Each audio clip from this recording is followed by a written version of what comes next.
love inspiring healthy living. After facing family health challenges and seeing how natural solutions transformed our lives, we are determined to help other mamas thrive, not just survive. What if feeling awesome every day is possible for you and your family? Come along with us on our natural journey. Hi. I'm Robin. Oh my word. Oh Lord. What are you doing? Oh, Stop doing. You need to edit it out. Okay. Hi, I'm Robin. And I'm Julie. Welcome to our podcast number 19. Great. Helping mamas thrive. Yay! Yay! We were talking about that 19 is a prime number. It's not really that fun. Right. I don't really We got like nothing it. to say about 19. But we can say we've accomplished 19 episodes. I know, right? That's really good. So today we have an amazing guest, our friend Kate. We're going to talk about her healing story and how she empowered herself to get healthy. So why don't we just start that? Yeah. Okay. Well, can we say how we met her? Oh yeah, go ahead. Okay. So this is very exciting. So Robin and I have gone through, we're certified in quantum nutrition testing. And so we are certified up to level 2. And we were able to meet Kate. When did we meet you? 2? 1? Level 1? Level 1. Level 1. Okay, yeah. And here in Florida. And you can hear about her practice and everything during the interview. But it was just so great to be with other practitioners and people who just want to genuinely help other people and are doing the stuff that it takes to make that happen. So we're super excited. You're an amazing person with an amazing story. We're blessed to know you, and you're not even here in Florida, so you can talk about where you are. Yeah. Yeah, I'm so grateful that we met too. I thought it was really cool to connect with lots of other practitioners, like you said. And my story is not that unsimilar to yours in that I got into this because I had my own healing journey that I needed to go through. I was diagnosed with MS in 2005, and I was 22 years old. I was young and healthy, I thought, at the time. And I woke up one morning and my entire right side was numb. And I was like, okay, that's weird, but I just thought nothing of it. But at the end of the week, I realized it's not going away. It was still numb. And so I went to the doctor, and I know a lot of people that when they're dealing with chronic health issues, especially things like MS or anything autoimmune, it can take a really long time before the doctors will find out what's going on or before they will come up with a diagnosis for you. And in that sense, my experience was different. I spent 3 days in the hospital. I was frustrated. I was like, why am I here? Why are you keeping me here? Why are you doing all these tests? And all I kept hearing from the doctors was like stroke, stroke, stroke, stroke, because of the numbness that I was feeling. And on day 3 that I was there, a doctor that I had never seen before walked into my hospital room and said, "Hi, I'm Dr. whatever. I don't remember what his name was. I'm diagnosing you with multiple sclerosis. Get dressed and you can go." And that was it. Oh, There was no, do you have any questions? There was no, is there someone you want to call? I was by myself in this hospital room. How old were you, Kate? 22. Oh my goodness. And just so everybody knows who's listening and watching, Kate lives in Canada. Yep. Right? So I don't know if the hospital experience would be any different here, but still doesn't excuse that experience. Mm-hmm. So scary to be there. I can't imagine. I mean, you're such a warrior, but yeah. Your warriorness is just like a whole new level. Okay, go ahead. But it was such a shock. Like, I don't remember. I think I sat there and just stared for a bit. I'd heard the term multiple sclerosis, but I didn't know anything about it. And this doctor didn't give me any support. He just said, I made an appointment for you at the clinic down the street. You can go there now. And I walked into this clinic and everyone in there was in a wheelchair. Mm-hmm. Oh my goodness. There was shock number 2. Right. Yes. And it was just such a traumatic experience. And I remember I went home and I had a little pity party for myself and sat there for a couple days and didn't know what that meant for my life moving forward. Didn't know if I was going to be able to do any of the things I wanted to do or how I was going to continue to function. These people were all in wheelchairs. Mm-hmm. I didn't want a future like that. And I had this moment where I realized that moment that the doctor came in and said to me, I'm diagnosing you with multiple sclerosis, he didn't hand me the condition. And that can be a really big eye opener for people to realize the moment you get that diagnosis is not the moment that you got the illness. Mm-hmm. It's just the moment that you understood about it and you knew Wow. what was going on in your body. That's a really great point. Mm-hmm. Right? I've never thought about it like that. But it's really important when you're talking about healing in general, because people want to get healed immediately, and you didn't get that disease or issue or imbalance overnight. To your point, Kate, it took years and years and years, right? So wow. Thank you for saying it like that. That makes a lot of sense. That's a big one that I usually like to share with people, especially someone who's been recently diagnosed with something, because it can be a slap in the face, right? It's this feeling of like, oh, wow, my life is different from this point forward. And it's like, but it's not from that point forward. Now you just have an awareness, and now you can pay attention and do things differently and start looking for other options. Mm-hmm. The moment that the doctor gives you, they don't give you options though. That's one of the biggest frustrations that I have with a diagnosis that's something that's not curable or something that's not considered reversible, is that, okay, I have this diagnosis. Now what do I do with it? How do I move forward from here? And that was never offered. No, nothing. So when you went to that clinic, they didn't offer that to you either? They said, there's medication that you can go on. That was the only thing she said to me. And I was the kind of person that, like, I didn't even like taking Advil if I had a headache. So I didn't want to go on medication. Also, medication meant injecting myself every day for the rest of my life. Wow. That was the only, wow. There's only one choice. At the time there was only IV was the only, injectables was the only option at the time. And yeah, to think like, this isn't just, I'll take this for a week and then things will be better. This was, I'm going to accept this, and this is going to be for the rest of my life.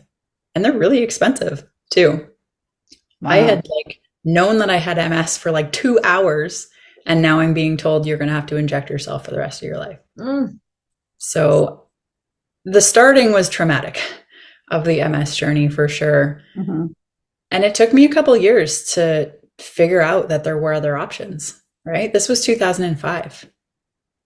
In 2006 or 7, my memory is not great at that time. That's one of the side effects, or one of the symptoms, I guess, that was a big frustration for me, was the cognitive side of things. And after a few years, my relapses were getting to the point where they were every 6 months. And the symptoms were so bad at the relapses that I couldn't function normally in daily life like I wanted to. And so I gave in and I accepted the medication. And I did that. I took the injections every day for years. And what they don't tell you, or they didn't tell me at the time, was that there's side effects from every medication that you take. Right. Right. And when the side effects actually end up being worse than what you were dealing with to begin with, that's a moment of choice and decision for people, right? So when you were going through this, not one professional said you can look at, there's other ways to heal yourself, or maybe you should look at eating a certain way. Like, there were no other pointers. It was just like, you have this and you need to take this medication. Exactly. I found nutrition for myself. I had a point where I thought, okay, so I need to start doing something to help me get better. And so I used to raise money for the MS Society like crazy. I did all of the walks. I did some MS bike rides. I did all kinds of things to raise money. And I went to a friend one day and said, I'm doing this MS bike ride. will you sponsor me? And this was my best friend at the time. And she said, I love you. I will absolutely sponsor you. But they're never going to come up with a cure, right? Ooh. That was so hard to hear, but it was exactly what I needed. Wow. Because although it was like a punch in the gut at the time, and I was mad at her for a little bit, I went home and I was like, how could you say that to me? That's so horrible. Like, and you say you're my friend, but I started to open my eyes to the fact that I'd been waiting all these years for a knight in shining armor to come and rescue me, to save me from the stuff I was dealing with. And what I needed to start doing was take responsibility for it and start doing things for me. Wow, good for her, because I think that, socially, we're brought up to accept these diagnoses, and we really believe that these organizations are here, that are here to heal us. Like, and I could name all the other ones, just like the MS one, that people give a lot of money to, that are probably similar, unfortunately, and people really think that they're going to help them. Absolutely. That's amazing. That I love how your response was that, you now know or have an awareness that there's not going to be this knight in shining armor coming, to bring a cure.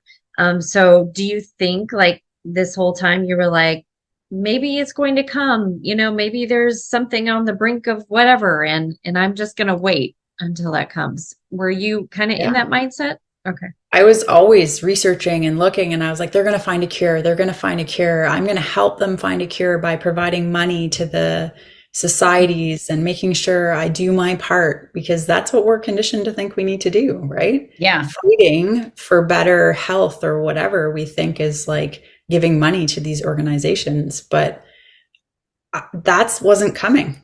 And when I had that moment of realizing this is not the answer, I need to start looking for better things. It's a shift in perspective.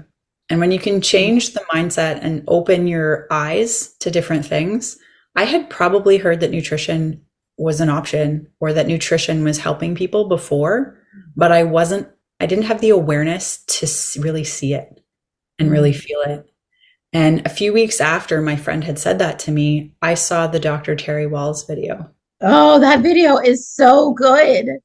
And she talks about how, like, she was in a worse condition with MS than I was. And she talked about how switching her diet fixed things for her. It was the first step towards reversing her symptoms. And I was like, wait, what? I can change my food and that'll make a difference. And I had the mental space to be able to receive that at the That's time. awesome. Can I pause you right there for a second? Yeah. I really want people to understand this video. They can probably Google it. It's probably on YouTube. I know there's a book about it.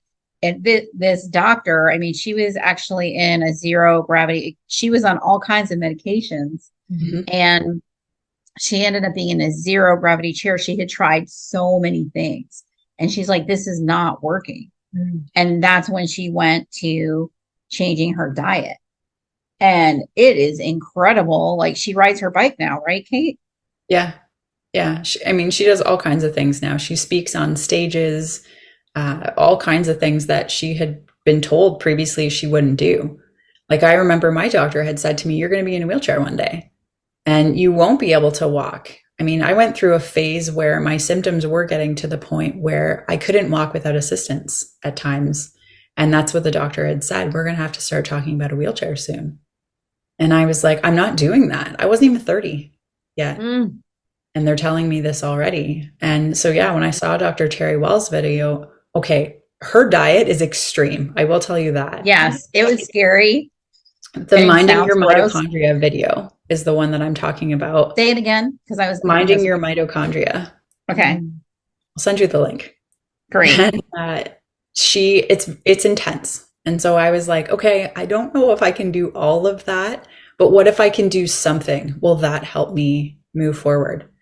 Ooh, nice, Kate. I love it. And I do love what you had said. There's so many good nuggets. It was crazy. Okay.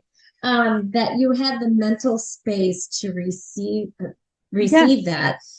Because I think so many times we kind of give up on people. We're like, gosh, we've told them like 10 times or 50 times. But sometimes they're in different places on their journey. And this is a reminder for everyone to not give up. If you really care about someone, you will continually try and bring them along, and just because there might be a right time to receive that. So yeah, exactly. And I mean, we all go through that. I went through the phase where it was like, I don't have the energy to do something different, and I'm sick and tired of being sick and tired. And when you're stuck in that place, the thought of trying something new can be overwhelming. But that's where it's like I said, what's one thing you can change? If you can focus on making one change in your diet, in your lifestyle, in the things that you're doing every day, in the toxins that you're putting into your body, what if one change could help you move in the right direction? Wouldn't that be worth it? Right? Yeah. Like, ultimately, I've reversed everything for myself in terms of symptoms. I've been living medication free since 2016 with no symptoms at all, and feel completely normal. Well, let's back up, because I want to talk about how you did that, but I also want to comment just really quickly about, Julie and I talk a lot about picking one thing, mastering it, and moving on to the next thing.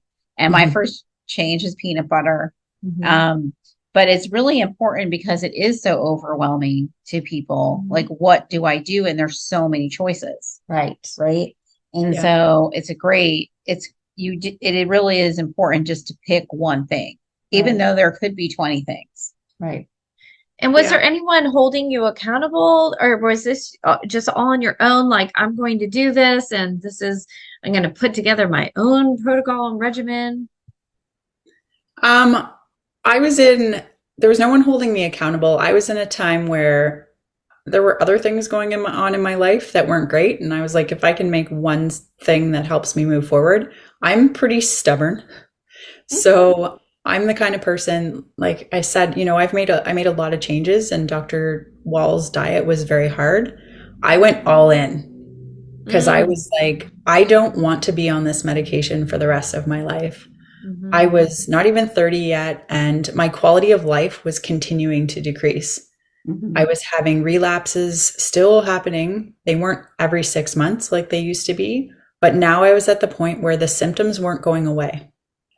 I had initially was considered relapsing remitting, which is where a flare-up happens, you get symptoms, and then they go away until another flare-up happens and the symptoms come back. But I was moving towards a time, it's secondary progressive, I think it's called, and where you have a relapse, but things don't completely go away. And so you're always living with symptoms. And I was like, this isn't cool. I don't want this for the rest of my life. And when I saw her video about how she got out of her wheelchair, I was like, I don't care what this takes. I'm going to do it. And so I put out a lot. And for a lot of people, that's too much. And that's why I said, and a lot of people look at me too, and they see like, yes, I'm living completely, I don't consider myself to have MS anymore. Many will argue me on that, but I haven't had any symptoms or any MS type reactions in so long that I don't think it's a thing anymore. And that can be overwhelming if you're someone that's at the start of the journey, to look at someone who's completely reversed it. But again, like, what's one small thing that you can do today that can start you moving in the right direction? Right? So once you decided, like once you said, I'm all in, what did you do? I completely like uprooted my diet. I cut out all processed foods. I had to learn how to cook things. I got rid of all sugar, all legumes, all grains, all nightshades. Like, I basically was eating meat, vegetables, a little bit of fruit, and some nuts and seeds. And that was it. From a diet of like, I used to eat multigrain Cheerios for dinner every night. And I used to eat a lot of processed foods. So it was like a drastic change for me. And how long did, once you started that, how long did it take for you to feel a difference? My energy started to change right away because I went into this and said to myself, I'm going to give it a 30-day try. Okay. 30 days. I can commit for 30 days. And after 30 days, I never went back.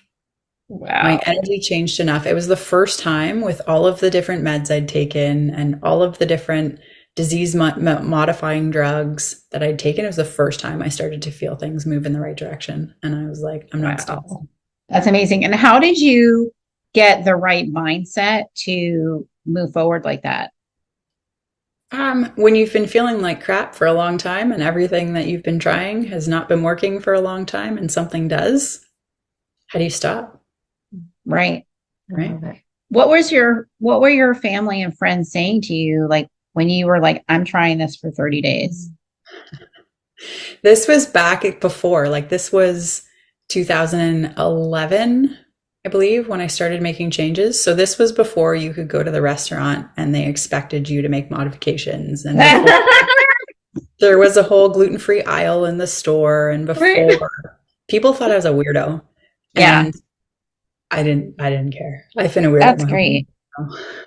I think I want to just take a second. I think people do fear how other people are going to perceive them. It does feel weird. Even now, there is much more awareness and there's much more accommodations for sure about ingredients, about gluten-free, grain-free. Although a lot of restaurants, they don't know the difference between grain-free and gluten-free. I'm like, has gluten in it. They don't understand the difference. But you're right. There's a big difference since 2011. But when you're feeling better, I guess I would say to somebody, think about yourself in that situation and not what others think of you, because the benefit would be amazing. Yeah, that's totally true. It is hard though. You have to plan everything and every event and every situation. It is. But, another helpful tip is to find people that are doing that.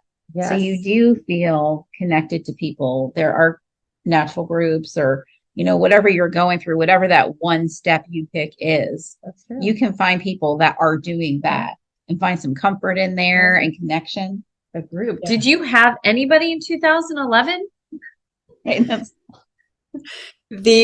So like you said, you can find the groups. That was definitely one thing that was hard to, in a sense of belonging, because when I made changes, I saw a lot of transition in the circles where I was accepted. Yeah. Because I was in a lot of MS support groups. Facebook was wonderful when I discovered that they have support groups.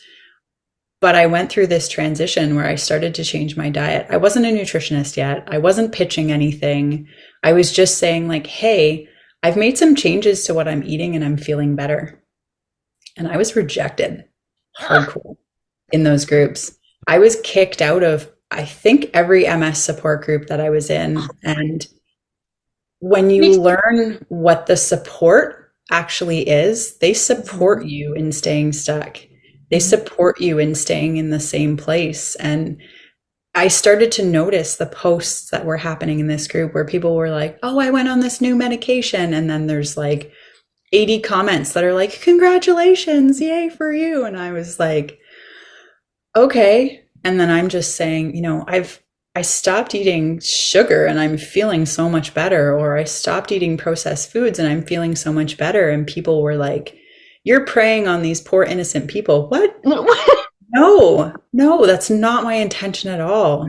This is a daily conversation of Robin being in, because same like autism in the groups, and you will put up, hey, let's look at this as far as the diet. And people are like, it's crazy. Yeah. It is so crazy. And I don't know what psychologically, I'm sure there's a term for how all that happens, but it's amazing that you didn't let that deter you, number one. And then number two, you ended up making a career out of helping people and pouring goodness into them. So kudos to you. Okay, go back. Let's go back to after the 30. Let's go back to the 30 days. So tell us. After the 30 days, well, it was hard. I had to cut out so many different things. But I started to have more energy. And then the hardest symptom that I had through all of it was the cognitive challenges. Like I said, I still was smart in my head, but I couldn't, the connection between my head and my mouth, there was like a short circuit. And so I'd be thinking something and it was on point, but then I'd try and communicate it to someone and it was like just a mess coming out of my mouth. And I was a retail manager at the time. And I remember people would call the manager to front cash or whatever for a customer service issue. And the customer would look at my sales associate and be like, "This is your manager?" Because I just sounded like an idiot. You start to feel dumb when your brain and mouth don't work together properly. So when that started to change, that was huge for me too. And in 2016, I had switched meds a couple times throughout my journey as well. Some were worse than others. But I was also at the point where I wasn't injecting anymore. I was on an oral medication, but that was making the cognitive challenges worse than they'd ever been, I think. And I got to the point where I was like, I'm not doing this anymore. I'm not doing the medication. I've been eating different for a couple of years now and feeling better, but I need to test this and see, Wow. Is this the solution? Right? Okay. So I did. You just went off of it. This is not a recommendation for anyone. Right. Just sharing my personal experience. Yes. Thank you. I always give that disclaimer because you have to do what's right for you. And this is just what I did for myself. I weaned myself off and stopped taking the medication. And I went to my doctor and I had an annual checkup, as I always did, which of course you were allowed to bring like 1 or 2 questions to your annual checkup, but that's a whole different story. And he said, like, "You seem like you're pretty good. Like, what are you doing?" And I said, "Well, I stopped taking the medication." And he was like, "You're playing Russian roulette with your health," was exactly what he said to me. And he's like, "Well, then what are you doing instead?" And I said, "I've changed my diet and I'm feeling better." And he said, "I don't know anything about that." That was a big, like, okay, we need to do something different. Yeah. Wow. That's incredible. That is incredible. They have just the bravery that you showed at going to that appointment. I mean, I remember going to different appointments with my kids, and when I started becoming aware of, the positive things that we could do, and, finding out that some vaccines or whatever weren't as necessary as I had thought. And I did the research and I would go in with even notes and how the doctor could disarm me and just like that. And I would crumble because I was like, oh my gosh. So kudos to you that you went in there and you were like, this is what I'm doing. This is what I did. And to not have that pressure of like that Russian roulette, comment totally mess you up. Like that's amazing. I think in a way I was testing the waters to see how he would respond to it too. Okay. Right? Like, are you open to this? Are you open to having a conversation around this? And he shot me down. And I did go back a year later, and my spouse, Amanda, came with me on the next appointment as well. And I was totally different at that point. It had been a year since I was off the medication. I'd been following kind of a keto diet for about a year and was way different. My vision had improved. My balance and coordination had improved. My cognitive had completely improved. I had so much more energy. I was sleeping better. Like, there were so many things that improved. And he was just like, wow, what is going on with you? And I said, I told you, I came off the medication and I changed my diet. And I had mentioned keto to him the time before and he didn't know anything about it. And at this point, he was like, I've heard of that. My brother's doing that and has lost weight. So there was a shift in the interaction with the doctor at that point, but you can't let that stuff stop you or slow you down when a doctor, says that they don't understand what you're doing or that they don't agree with what you're doing. It just means that that practitioner can't help you continue to move forward. It doesn't mean that no one can, right? And Yeah, that's where and it's at. I have actually never said this, so this might be shocking to you, but I know. So when we took Jonathan to the doctor, and hopefully you guys already know our healing story or how we started using essential oils, but when we took him to that developmental pediatrician, I asked them about the vetiver essential oil because I knew nothing about it. And my dad's a pharmacist. Like I had no knowledge. And I think that when we went for our follow up, I told her I was using it because we didn't accept the medication. And she said, oh, I've heard that works sometimes, but it will stop working. Wow. And I was like, okay. I didn't even know what to do with that. I mean, I didn't really let it influence me, but it was kind of shocking to me. I mean, nobody talked about this oil. Right. Nobody will say that it fixes anything or anything like that. But I was like, oh, okay. Yeah.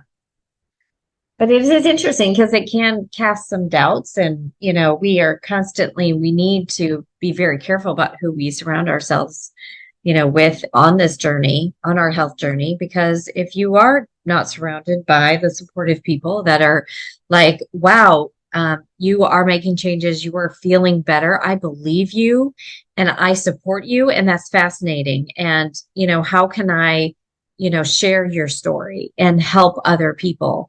Because that would be the ideal. Yeah, those are the people that we must be surrounded by on this health journey and not the ones who are like, if you don't buy into this, sick model and do what we're doing, then get out. So when you saw the doctor the second time, did he say, and he did acknowledge the keto, but did he say that he was going to parlay that information to other people? No. Okay. No. I was just wondering. He said, whatever you're doing, keep doing it, which was good to hear. I did appreciate that. And he said, I don't really need to see you anymore. And I was like, perfect, because I don't want to go for annual MRIs anymore and go through all this stuff. But it's also like, why are you not sharing this with people? And I get that they aren't educated around nutrition. I know that doctors don't spend a lot of time on nutrition to begin with. I don't know, that I have a hard time appreciating that they're just like, well, okay, why not learn more about that? I guess they have so much to do, but yeah. And the point of this conversation is not to bash doctors at all. I think though, it's just identifying a missing link in healthcare. It really is a missing link. And I've seen that so many times with nutrition. And, I get really upset seeing these kids on the spectrum, and actually all kids, and we expect them to behave and we expect them to think and focus, but we're giving them, red dye and sugar and processed foods. And how is it logical to even think that their cells, if they don't eat a vegetable at all the whole day, how is it logical to think that they are going to function properly? It doesn't make sense to me. Like that doesn't make the sense. Expectations are they don't make sense. Like even if without a nutrition degree, like that doesn't make sense. Right? Absolutely. So I want to ask you, since you have gone on to become a practitioner, and you can talk about what you do now and how that came about. But I just wanted to make people realize that you've learned so much about natural things that can support the body and make such a huge difference. Do you ever get frustrated? Like, oh my gosh, we have the keys to the kingdom, people. Like, we understand what it takes. And, are you ever like, I could have had those years back if I just would have known? And I know we can't go back in time, but do you ever get frustrated? Yes, there are years that would be nice to not have had to suffer like I did, because there were years that were really hard. But I wouldn't be where I am now if I hadn't gone through that. I wouldn't have the experience that I have now to be able to share with people, because I've been in the place, like I said, where it was like, I'm sick and tired of being sick and tired. And the thought of doing something different was overwhelming and scary and all of those things. But I think for some people, going through that is what gives them the superpower to be able to help people, because I'm not just some person who's preaching, oh, you should use nutrition. I've used it. I've done it myself. You guys have done it with your children and seen a massive difference. And so I think it's helpful to be able to connect with someone who's been in your shoes and who gets it, that it can be a struggle, but you can do better. You can do different things and you can feel better. And I mean, I think that's really important. Yeah. For the whole part of the picture. And like, I started getting better, and lots of friends, yes, rejected me, but you start to attract people who are like, whoa, why are you different? What's going on? Who is this Kate? You're a totally different person. I want to know more. And I think it was a really big part of what led me into getting into nutrition, was just how many people were like, you need to tell me what you did. You need to tell me how you did it.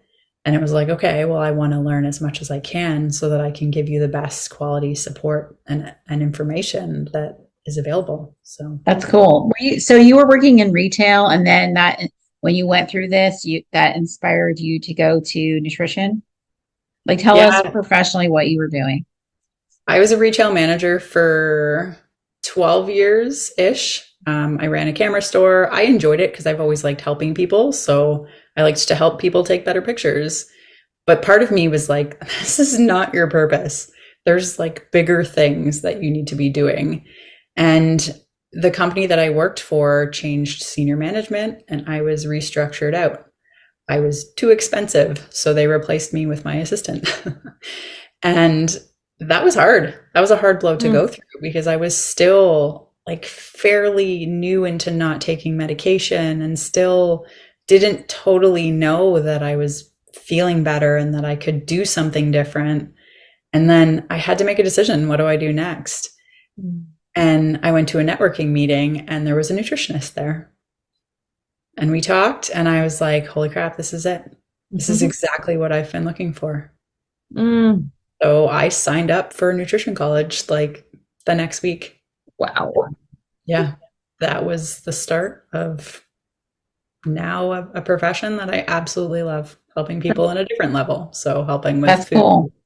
Yeah. That's great. Did you, when you were going through school, were there things that were counterintuitive or things that went against what you learned? Was the doctrine any different than what you thought was the protocol for letting the body heal?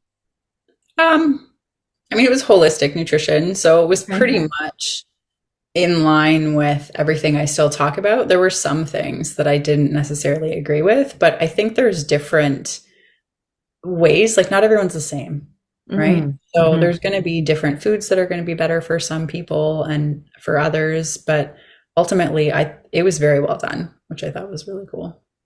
That's great.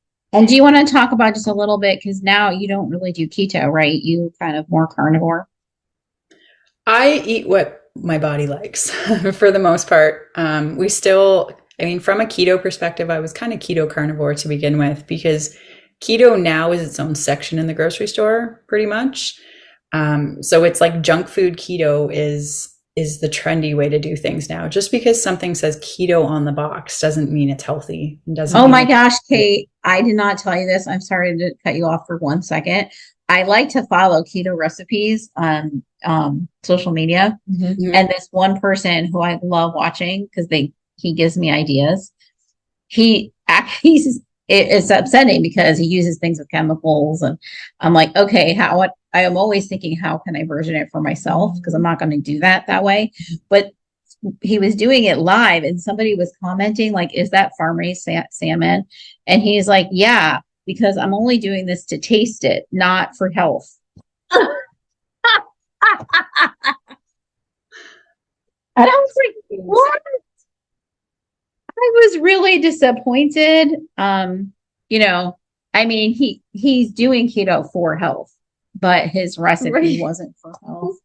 And I would encourage everybody, all those things do matter. You do. I was just a little shocked. So yes, like I feel like just like vegan or vegetarian or even organic, people think if it has some of these hot words that it is healthy. You still have to read the ingredients. You have to see if the ingredients match whatever diet you're following, because it doesn't necessarily mean it's healthy. True. And some people will be like, well, how do you know what your body wants? So how do you know what your body wants, Kate? I use quantum nutrition testing is part of it. Like my spouse and I both are practitioners, so we're able to test each other to see if something's coming up. Like if I wake up and I'm bloated or I'm having days where I've got digestive things, I want to know why. And that could be because I sit in front of this thing all of the time. That's a problem sometimes in terms of there's EMF a lot in our house, and that can be a problem, but the food can be a problem too. Right. And so if there's adjustments that need to be made in the diet, then that's definitely one thing we like to look at. But I mean, how we eat now, we're whole foods as much as possible. Yes, organic still has chemicals in it, but it has less chemicals. So ultimately finding, the best that's going to suit you, anything that comes in a box is going to have chemicals in it for the most part. Right. So, we buy fresh steaks, fresh ground beef, fresh vegetables from time to time, and fruits. And it's all about like as minimally processed as possible is basically what I've been doing for almost 20 years now through the different phases of my MS journey. I just don't right. So yeah. Yeah, it's not worth it. A lot of times we do get to the point, especially when you get older, it's like, yep, not worth that. Not worth the pain and suffering it's going to cause after I put that in my mouth. Like, no. But people are shocked. Like when I had my birthday and I didn't eat cake, or Ella had her birthday party and I didn't eat any sugar. And they're like, why aren't you having a piece of cake? I'm like, because it's not worth it to me. Yeah. Like, what? Why? I'm like, because it suppresses my immune system and I really want to be healthy. They're like, oh, okay. Like most people just think about calories. Right. Like if they don't eat cake, it's usually about calories. Right. But I am like, no, I don't want the sugar because of how it affects my body in general. Like I don't. Yeah, it's not worth it. And I'm like, oh, okay. Wow, that takes a lot. Or are you feeding your bugs? Oh yeah, right. That's good. I love that. Thing. And when Kate's saying bugs, she's meaning parasites. Oh, right. So, when you eat sugar or anything that turns into sugar, it feeds your parasites, and it's kind of like this cycle. Unfortunately, I love that quote. Can we use that quote on one of ours? We could put her name on. I love that because Robin likes to put little quotes out on just little snippets to help people, and that is so true because some people will be like, "Wait, bugs? What are you talking about? I have bugs inside of me." Like to me, that could be mind blowing. But a lot of times they are, one of the root causes of things, that are happening to us. So tell us what you're doing now. You said that you're mostly in front of the screen. So how do you help people day to day? So yes, I have a practice that's all virtual now. Through 2020, that's when I really got into coaching people online. And then in last year, so 2022, we added quantum nutrition testing to our practice and to the way that we're able to help people find the root cause of their health and help them move forward. And so, yeah, I've been helping people virtually all over North America for the last coming up on a year, which has been amazing. And yeah, all of our sessions are on the phone or on the computer. And so I do spend a lot of time in front of this thing, but it's the changes that we're able to help people with has been so empowering. And I totally love it. That's awesome. And Kate has her own podcast. What is it called? Limitless Health. Limitless Health. That she does with Amanda, her business partner and partner. I don't know how you would say that, right? All right. Well, are there any parting comments you would like to say to people? Maybe if somebody is struggling with their health, maybe if they think they have MS, what wisdom would you impart to them? I mean, if you're struggling with your health, I know it depends on what stage you are in the journey, because we're all going to go through different stages. But just knowing that if a practitioner ever says to you, there's nothing you can do, there's always something you can do. That just means maybe that practitioner can't help you any further, but just keep looking. Don't ever give up on yourself. I think with the medical side of things, I felt in a way like I was giving up on myself when I was just taking the medication, then taking another medication to deal with side effects, then another and another. And it gets to the point where it's like, I can't do this anymore. Never give up on yourself. There's always something more you can do. If you're someone who is struggling with MS, or you think you have MS, you can reach out to me anytime. I do free discovery calls, and I'd be more than happy to talk you through it. But ultimately, you're not alone, and don't ever give up on yourself. Awesome. Well, thank you so much, Kate. Thank you. We really appreciate it. Thank you. Yes. Have a great day. Yes. You too. Hope Bye. to see you soon. Yeah. Come to level 2 with me in November. Come to level 3 with us. There's that too. We signed up for it, so we're in. Awesome. Yep. All Thank right, you, take Kate. care. Bye-bye. Bye. Bye. If you enjoyed this episode, please subscribe. And if you want to support our show, give us a 5-star rating. To learn more about our practice, visit athelivingtree.com.